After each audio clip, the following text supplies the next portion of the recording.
एक राजा के श्राप के कारण बना स्त्री। एक समय की बात है, देवर्षि नारद नारायण नारायण नाम का जाप करते हुए बैकुंठ धाम पधारे। नारद जी को देखकर भगवान विष्णु जी कहते हैं कि हे देवर्षि, पधारो, बैकुंठ में तुम्हारा स्वागत है। आज अचानक ही बैकुंठ में आने का क्या प्रयोजन है? अवश्य ही कोई महत्वपूर्ण समाचार लेकर आए होंगे। तो नारद जी कहते हैं, हे प्रभु, अपने दास का प्रणाम स्वीकार कीजिए। आप तो सब कुछ जानते हैं, फिर भी अनजान बन रहे हैं। इस ब्रह्मांड के कण कण में आप ही का वास है। मेरे भीतर भी आपका ही वास है। आप भली भांति जानते हैं कि मैं आपके पास किस प्रयोजन से आया हूँ। तो भगवान विष्णु जी कहते हैं, हे नारद, मैं अवश्य जानता हूँ तुम्हारे मन में क्या चल रहा है, और आज तुम मानव जाति के कल्याण के उद्देश्य से ही यहाँ पर आए हो। इसलिए तुम्हारे मन में जो भी शंका है, निसंकोच होकर पूछ लो। तो नारद जी कहते हैं, हे प्रभु, यदि इस दास को आज्ञा दे तो आपसे मैं एक प्रश्न पूछने के लिए आया हूँ। हे प्रभु, ब्रह्मदेव ने सृष्टि की रचना करते समय स्त्री और पुरुष का निर्माण किया था, और दोनों को ही एक दूसरे के पूरक बनाया है।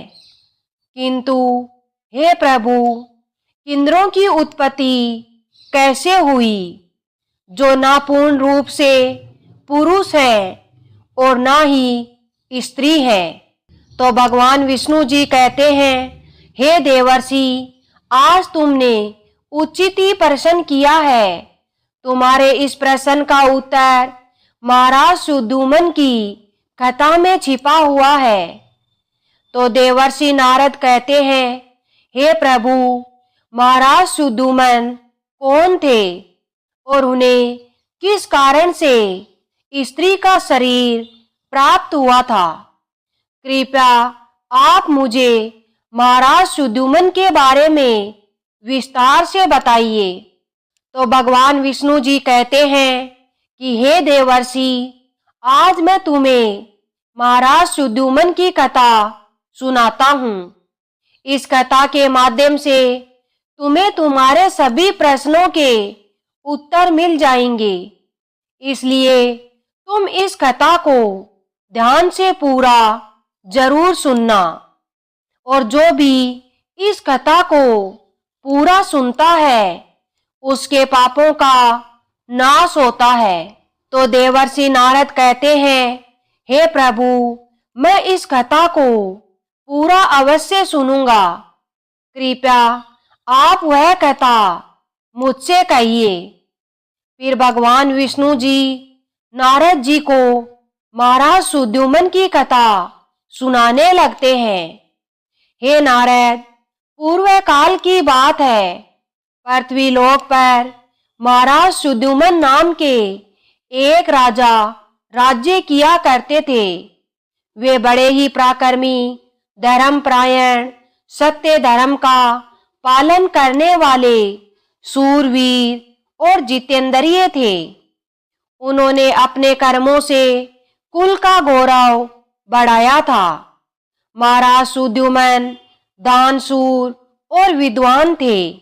उनके राज्य की प्रजा उनसे अत्यंत संतुष्ट रहा करती थी। फिर एक दिन महाराज सुद्युमन घोड़े पर सवार होकर शिकार करने के लिए जंगल में चले गए। उनके साथ सिपाही और कुछ मंत्री भी थे। महाराज ने अपने कानों में कमनीय कुंडल पहने थे। उनके पास आप गर्व नाम का धनुष था और बाणों से भरा हुआ तरकस धारण करके वे जंगल में भ्रमण करने लगे। उसी जंगल के पास एक कुमार नाम का जंगल था, जो बहुत ही सुंदर दिखाई पड़ रहा था। वह जंगल दिखने में तो अत्यंत सुंदर, परंतु भयभीत करने वाला था। उस जंगल में भगवान शिव जी की माया फैली हुई थी, इसलिए वह वन पृथ्वी पर स्वर्ग की तरह प्रतीत हो रहा था। उस जंगल में हिरण, खरगोश, सूअर, मृग, शेर आदि प्राणी निवास करते थे। वह भयंकर जंगल सुमेरु पर्वत के निचले भाग में स्थित था। वह जंगल मदार, तमाल, साल, ताड़, चंपा, कटहल, आम, कदम, तट महुआ आदि विशालकाय वृक्षों से भरा हुआ था। उस वन में दाड़िम, नारियल तथा केले के वृक्ष भी शोभा पा रहे थे तथा वह वन कुंद की पुष्पित लताओं से चारों ओर से घिरा हुआ था। अनेक जंगली पशुओं की ध्वनि दूर दूर से सुनाई पड़ रही थी, जिसे सुनकर राजा का मन सुख की अनुभूति कर रहा था। कोयल पक्षियों की मधुर ध्वनि कानों में पड़ने से महाराज सुद्युमन अत्यंत प्रसन्न हो रहे थे। जैसे ही महाराज सुद्युमन ने कुमार नाम के उस जंगल में प्रवेश किया तो उसी क्षण उनका शरीर स्त्री रूप में बदल गया। महाराज का घोड़ा भी घोड़ी के रूप में बदल गया। उनके साथ आए हुए सभी सिपाही और मंत्री भी स्त्री बन गए। अचानक हुए इस विचित्र बदलाव को देखकर महाराज और सभी सिपाही आश्चर्यचकित हो गए और चिंता में पड़ गए और वे मन ही मन सोचने लगे, यह क्या हो गया। महाराज सुद्युमन अपने स्त्री रूपी शरीर को देखकर बहुत दुखी होकर लज्जित हो गए और अपने सिपाहियों से कहने लगे कि यह हमारे साथ क्या अनिष्ट हो गया है। हम सभी अचानक से पुरुष से स्त्री कैसे बन गए। अब हम क्या करें। स्त्री का शरीर लेकर हम घर कैसे जाएं और कैसे मैं राज्य का संचालन करूंगा। हमारी प्रजा हमें देखकर क्या कहेगी। फिर देवर्षि नारद भगवान विष्णु जी से कहने लगे कि हे प्रभु, आपने यह बड़े आश्चर्य की बात कही है। देवताओं के सम्मान तेजस्वी राजा सुद्युमन को स्त्री का शरीर कैसे प्राप्त हो गया, इसका क्या कारण है, कृपया बताइए। उस रमणीय वन में राजा ने ऐसा कौन सा कार्य किया जिससे उन्हें स्त्री का शरीर प्राप्त हुआ, कृपा करके विस्तार से बताइए। तब भगवान विष्णु जी कहने लगे, हे देवर्षि, इसके पीछे भगवान शिव जी की ही माया है। भगवान शिव जी की माया से ही महाराज सुद्युमन को और उनके सिपाहियों को स्त्री का शरीर प्राप्त हुआ। इसलिए अब तुम इसे ध्यान से सुनो। एक समय की बात है, भगवान शिव जी और देवी पार्वती इसी वन में एकांत में विहार कर रहे थे। तभी सनकादिक ऋषिगण अपने तेज से दसों दिशाओं को प्रकाशित करते हुए भगवान शिव जी के दर्शन करने के लिए उस वन में आ गए। सनकादिक मुनियों को किसी भी प्रकार का बंधन नहीं है। वे बिना आज्ञा लिए किसी भी स्थान पर कभी भी आ जा सकते हैं। फिर जब वे चारों मुनि भगवान शिव जी के दर्शन के लिए उस वन में आ गए तो उन्होंने देखा कि देवी पार्वती और भगवान शिव जी एकांत में विहार कर रहे थे। सनकादिक मुनियों को अचानक से उस स्थान पर आता हुआ देखकर देवी पार्वती अत्यंत लज्जित हो गई। देवी पार्वती तुरंत भगवान शिव जी से दूर होकर खड़ी हो गई। जब उन चारों मुनियों ने देवी पार्वती और शिव जी को एकांत में विहार करते हुए देखा तो वे तुरंत ही वहां से लौटकर नर नारायण के आश्रम की ओर चले गए। जब भगवान शिव जी ने देवी पार्वती को लज्जित होकर दूर खड़ा हुआ देखा तो वे कहने लगे, हे प्रिय, तुम इस प्रकार से लज्जित क्यों हो रही हो? वे चारों तो हमारे पुत्र के समान हैं, उनसे तुम्हें लज्जाना नहीं चाहिए। तो देवी पार्वती कहने लगी, हे प्रभु, स्त्री को अपने पुत्र के सामने भी कभी पति के साथ विहार नहीं करना चाहिए। उसे सदैव ही मर्यादा में ही रहना चाहिए। आपने तो कहा था इस स्थान पर कोई नहीं आएगा, फिर हमारे एकांत में विघ्न निर्माण करने के लिए यह चारों मुनि कहां से आ गए? आप तुरंत ही कोई ऐसा उपाय कीजिए जिससे कोई भी इस वन में न आए, नहीं तो मैं इस स्थान से चली जाऊंगी। तब भगवान शिव जी ने कहा, हे प्रिय, ठीक है, तुम्हारे इस दुख को दूर करने के लिए मैं अभी उपाय करता हूँ। हे प्रिय, आज से ही इस वन में कोई भी पुरुष भूल से भी आ जाएगा तो वह स्त्री हो जाएगा। हे देवर्षि, उस दिन से जो भी उस वन में जाता है वह स्त्री बन जाता है।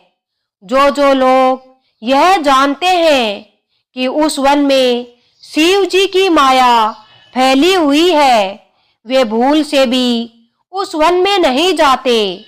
किंतु महाराज सुद्युमन इस बात को नहीं जानते थे और वे अज्ञानवश अपने सिपाहियों के साथ उस वन में चले गए और भगवान शिव जी की माया के प्रभाव में आकर उनका पुरुषत्व नष्ट हो गया और वे सभी स्त्री बन गए। स्त्री का शरीर प्राप्त होने के बाद महाराज लज्जावश घर नहीं गए और उसी वन में इधर उधर भटकने लगे।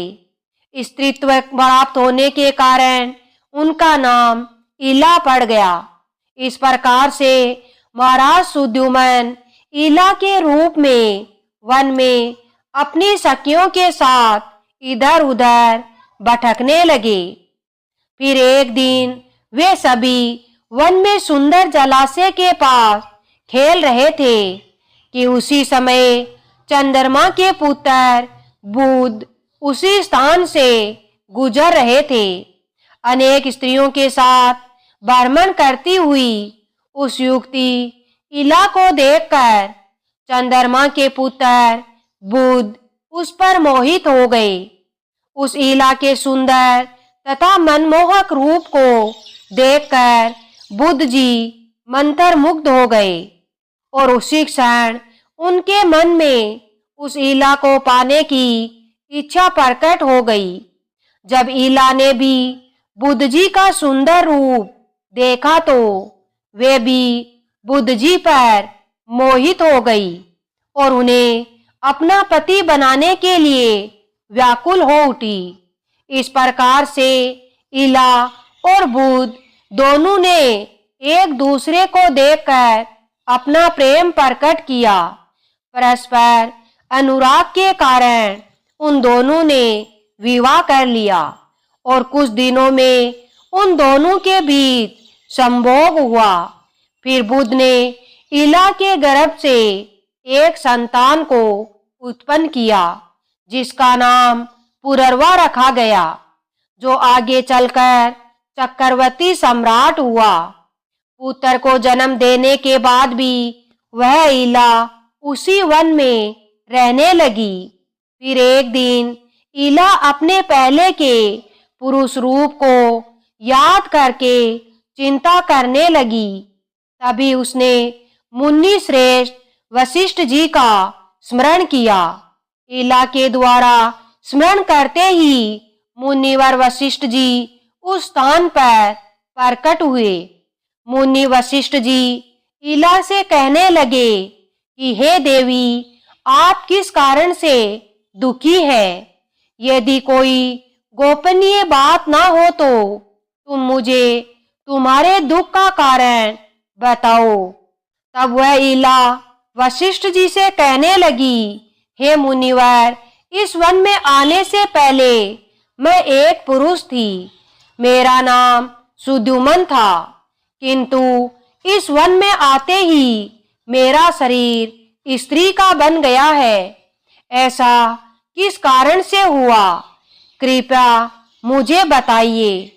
तब मुनि वशिष्ठ जी कहने लगे, हे देवी, शायद तुम नहीं जानती होगी कि इस वन में भगवान शिव जी की माया फैली हुई है। उन्होंने इस वन को ऐसा श्राप दिया है कि जो भी पुरुष इस वन में आएगा वह स्त्री बन जाएगा। उन्हीं भगवान शंकर जी की माया के कारण तुम्हें स्त्री का शरीर प्राप्त हुआ है। फिर वह इला कहने लगी, हे मुनिवर, कृपा करके मुझे मेरा पूर्ववत शरीर प्रदान कीजिए। मेरी प्रजा मेरे बगैर दुखी है। मैं ऐसी हालत में अपने राज्य में नहीं लौट सकती। मुनि वशिष्ठ जी से महाराज सुद्युमन की ऐसी अवस्था देखी नहीं गई। महाराज बड़े सूरवीर और पराक्रमी थे, किंतु शिव जी की माया के कारण उन्हें स्त्री का रूप प्राप्त हुआ था। तो वशिष्ठ जी कहने लगे, हे वत्स, तुम चिंता मत करो। मैं भगवान शिव जी से प्रार्थना करके तुम्हारी सहायता करूंगा। तब वशिष्ठ जी ने उसी स्थान पर समस्त लोगों का कल्याण करने वाले भगवान शिव जी की आराधना करना आरंभ किया। भगवान शिव जी वशिष्ठ जी की आराधना से अत्यंत प्रसन्न हुए और साक्षात उन्हें दर्शन देकर कहने लगे कि हे मुनिवर, मैं आपकी भक्ति से अत्यंत प्रसन्न हूँ। आपको जो भी मनोवांछित वर चाहिए उसे मांग लो। तब वशिष्ठ जी भगवान शिव जी से कहने लगे कि हे प्रभु, आपके दर्शन से मेरा वर सफल हुआ।